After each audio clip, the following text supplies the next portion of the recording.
Welcome to Adjustments and Parts Replacement. In this segment, you'll learn how to make common adjustments on your case sealer and how to replace parts.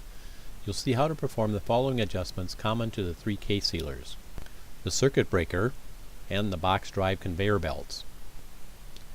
You'll also see adjustments unique to the 700R, such as the top drive assembly force adjust regulator, the centering guide force adjust regulator, and the centering guide cylinder speed.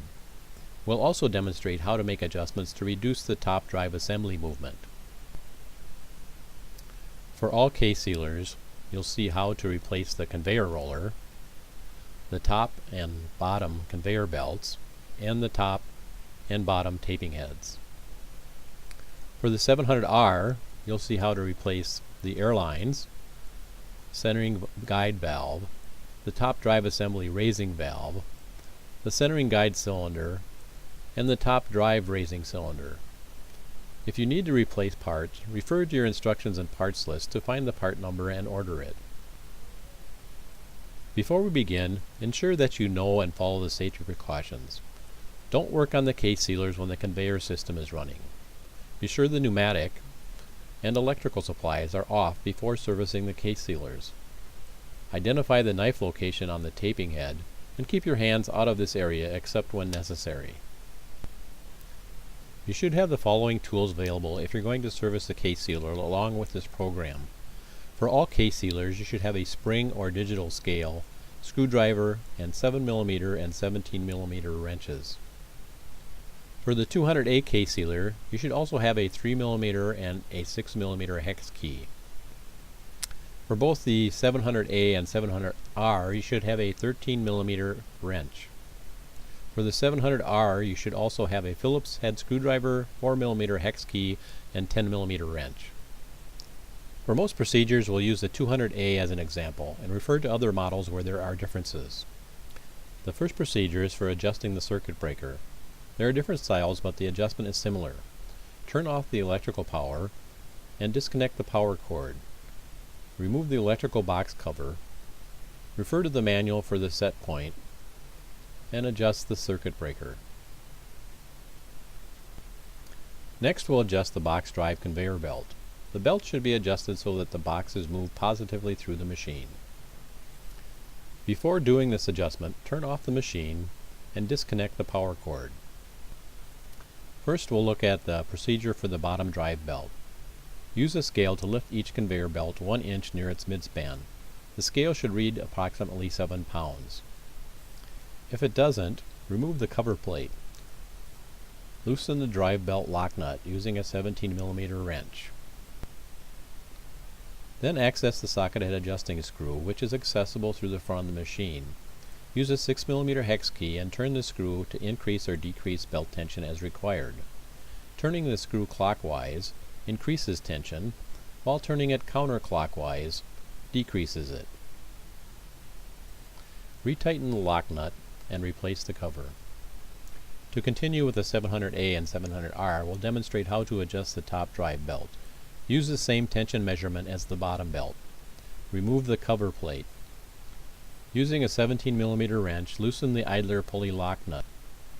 Then use a 13mm wrench and adjust the hex head screw to increase or decrease belt tension. Retighten the lock nut. Here are some pneumatic adjustments that pertain only to the 700R. The top drive assembly force adjust regulator is adjusted so boxes move positively through the machine. To make the adjustment, turn the air valve to the on position. Adjust the main regulator to 70 pounds per square inch. Press the electrical power switch to the on position. Run a box through the machine. If the box stops or hesitates while it's conveyed, loosen the lock nut and turn the top drive assembly force adjust regulator counterclockwise to increase the box drive pressure. This decreases the gauge pressure. If unfilled or fragile boxes are crushed while they're conveyed, loosen the lock nut and turn the top drive assembly force adjust regulator clockwise to decrease the pressure. This increases the gauge pressure. Next, we'll adjust the centering guide force adjust regulator. This adjustment is required so that the air pressure is high enough to center boxes correctly, but not so high that it's difficult to push boxes under the taping head. To begin the adjustment, turn the air valve to its on position. Adjust the main air regulator to 70 pounds per square inch. Loosen the Phillip head locking screw in the center of the control knob and turn the centering guide force adjust regulator clockwise to increase pressure or counterclockwise to decrease pressure. Tighten the locking screw after the adjustment. The 700R also has an adjustment for the centering guide cylinders. The centering guide flow controls set the speed at which the centering guides move in and out. To begin, remove the conveyor roller under the valve actuator. Then remove the two black plastic plugs on the in-feed side of the centering table. Loosen the lock nuts on the flow controls with a 10mm wrench. Adjust the in and out flow controls in this manner, clockwise to reduce the speed and counterclockwise to increase the speed. The last 700R adjustments are to reduce the top drive assembly movement. When you're sealing boxes above a certain height, changing the position of the top drive assembly bumpers reduces the downward head movement and decreases the machine's cycle time. Refer to the 700R manual for positioning the bumpers. After determining the minimum box height to be sealed, position the bumpers as follows. First, raise, then lock the top drive assembly. Both sides of the machine, remove the top drive assembly bumpers from their present position. Reinstall the bumpers according to the minimum height of the boxes you'll be conveying. In addition to the bumper supports, adjustable split collars are fitted onto the cylinder rods. These can be used to stop the down position of the upper assembly at any point. To adjust, position the smallest box to be sealed under the drive belts and stop the machine. Slide the collars on both shafts down and tighten. The upper drive assembly will now stop at this position. For simple parts replacement, refer to the illustrations in the parts breakdown of your manual. We will cover some areas where experience has shown us the most effective procedures. The first procedure applies to all the case sealers. This procedure is for removing the conveyor rollers. Loosen the 7mm screw and raise the bracket. Then remove the roller. Replace the roller following the procedure in reverse. Now for the bottom conveyor belt removal procedure. Raise and support the top head assembly. Then remove the 4 cover screws and the cover plate. Turn the adjusting screw counterclockwise until all tension is removed from the belt. Loosen the idle pulley lock nut. Remove the belt by removing the connecting pin. Install the new belt by threading the belt through and installing the connecting pin. Last, after replacing the belt, do the drive belt adjustment. Refer to the adjustment procedure previously described in this segment. Then replace the cover. The removal of the top conveyor belt is only for the 700A and 700R. Remove 4 screws on the side of the belt guard and slide the belt guard out to expose the belt. Remove the center plate. Turn the adjusting screw counterclockwise until all tension is removed from the belt. Loosen the idler pulley lock nut.